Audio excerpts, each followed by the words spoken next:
I just got back into bowling in February, and that was after a 5-year break. Been working on my fit because coming back, I'm 40 pounds heavier and in my 40s now. So things change. So I've got that narrowed down now. But some things that I can't really do or don't remember how to do on my own are like my tilts, my rev rate, my positive axis point.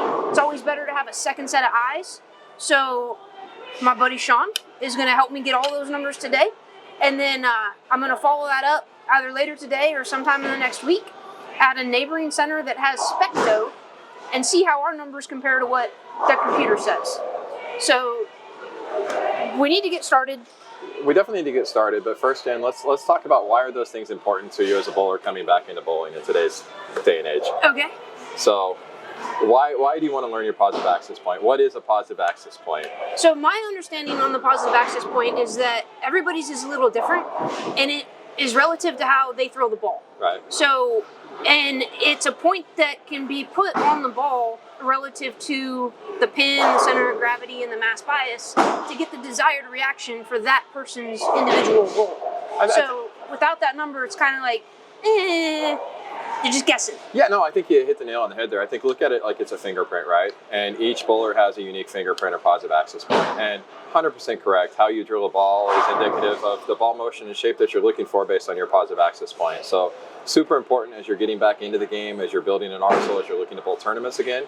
Super important to have that dialed in. So when you go to your pro shop or you're drilling your own stuff, you know how you want to set up your layout, whether you're using Storm's VLS or dual angle layouts, which we can talk about at a later point.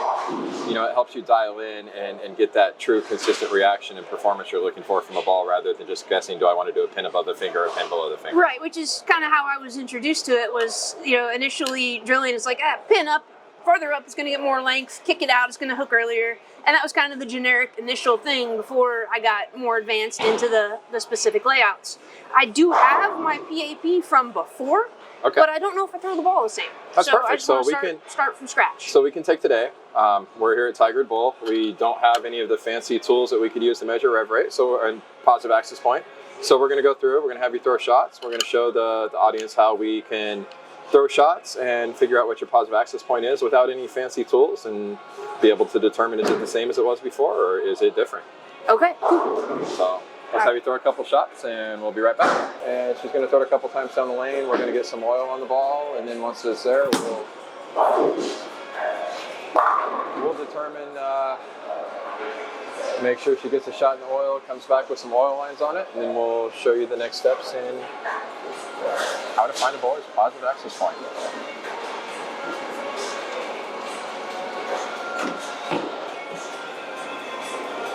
Oh, there's some good oil rings on that.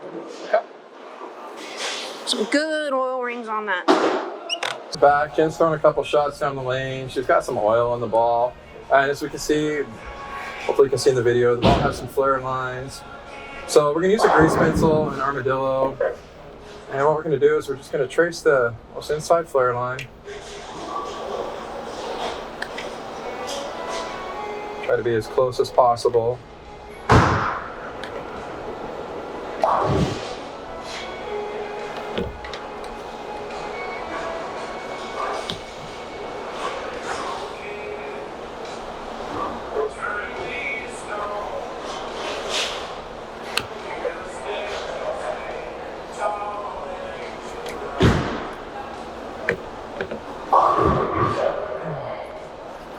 Okay, so now that we've traced our flare line, we're going to take our Armadillo here and we're going to match up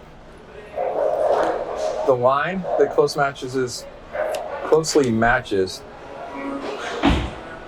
the flare interval. So as we can see, this line here kind of really matches the line that we drew. On the Armadillo, there's a little point on the other side. And at this point, we're going to draw a circle. And that would indicate her positive axis point. And now we're going to test to make sure that we've gotten this close. So what we're going to do at this point in time is we're going to put a piece of tape on this ball. We're going to have Jen throw it. And what we're going to look for with the tape is we're going to look for the tape to be stable as she throws a shot. We're going to, if it's wobbly, then we want to come back and look at it because we missed. If the tape is stable, and we'll show you that in the next segment, then we've dialed in her positive access point, and then we can do the measurement based on her span and tell her what her positive access point is. So now we're going to cut away to Jen throwing a couple shots with the tape on the ball to see if we dialed this in.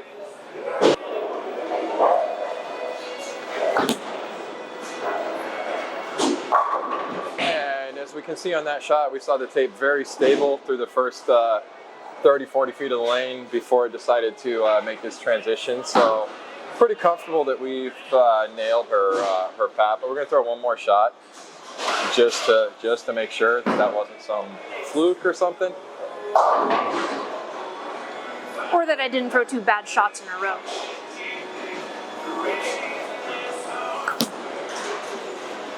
Yep.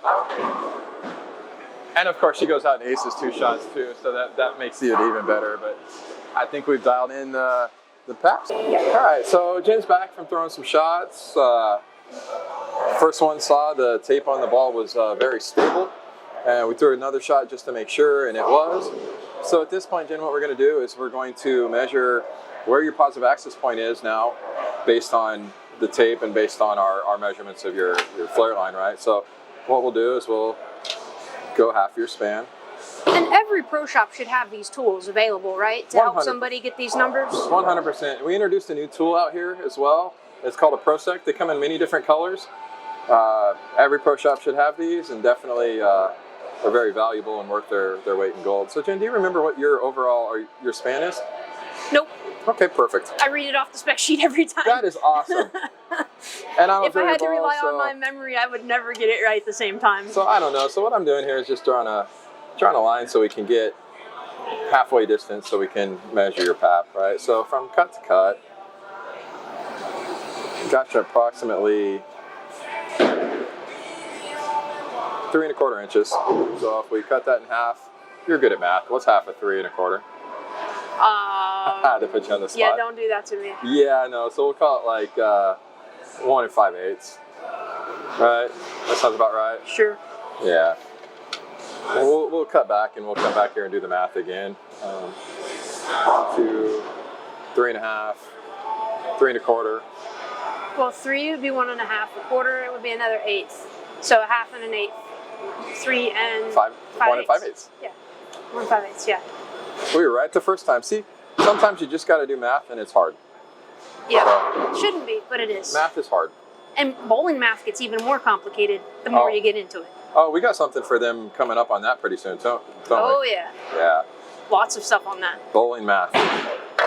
So what we're doing here is we figured out what Jen's span was. We took the center of her grip. We're drawing a line all the way over. Perpendicular from center of grip. Correct. And then we're going to draw from the center of this tape, which would be where our marking from our Armadillo was, where the true positive access point is. We're going straight. You're not perpendicular. You are not lining your prosect up. Well, that's good. You're still not lining. Oh, yeah. That was. Lined up directly to this line.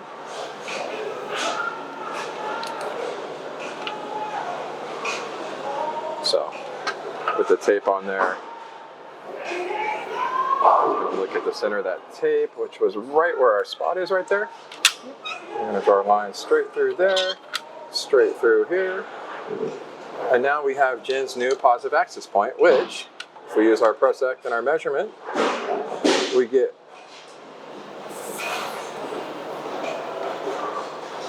4 5/8 over.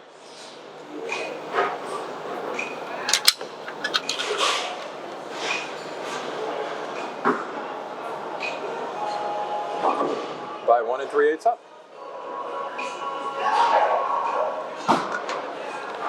And that's what we have for Jen's positive access point.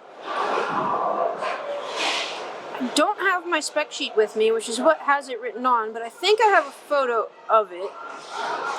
The 1 3/8 is close. I remember that was 1 1/2 before, so that hasn't changed much. But I feel like my over used to be more. Okay. I used to be 5 3/4 over and 1 1/2 up. Okay. What would cause that drastic of a shift bringing it in? Could be, like you said, changes in body. We're getting older, less flexibility, less wrist strength. a lot of different variables can do it, but I think it really highlights the importance of making sure that you're getting your positive access points checked every so often, right? To make sure that, because if you were to go in and drill a ball thinking your positive access point was 5 1/4 over, or five and 3/4. five It was and almost 3/4 6. over. Yeah, it was far. Based on what we just measured you at today, your pin placements are going to be 1 inch different. So you're going to go in with an idea that you think a ball's going to do something based on that positive access point. You're going to drill something, and the reaction is going to be a little bit different because your pin location is going to be an inch different from what you think Right, it is. and that inch could actually go from making the ball hook to not hook, depending on the layout I did it in. Yeah, right? think of it like, as a 3 3/8, being the strongest layout possible, right? And if you go and want to do a 5-inch pin layout, well, now you're getting a 4-inch pin layout, so you're getting something that could be a little bit stronger than you want, or or the other direction. You may be trying to set it up super strong, like 3.5-inch pin to PAP, and then you're in 2.5-inch, so you're weakening the ball because you're getting back in those smaller numbers. So getting this dialed in is going to be really critical for you as you look into building your arsenal and getting back into competing more and more. So I'm super happy that we were able to dial that in.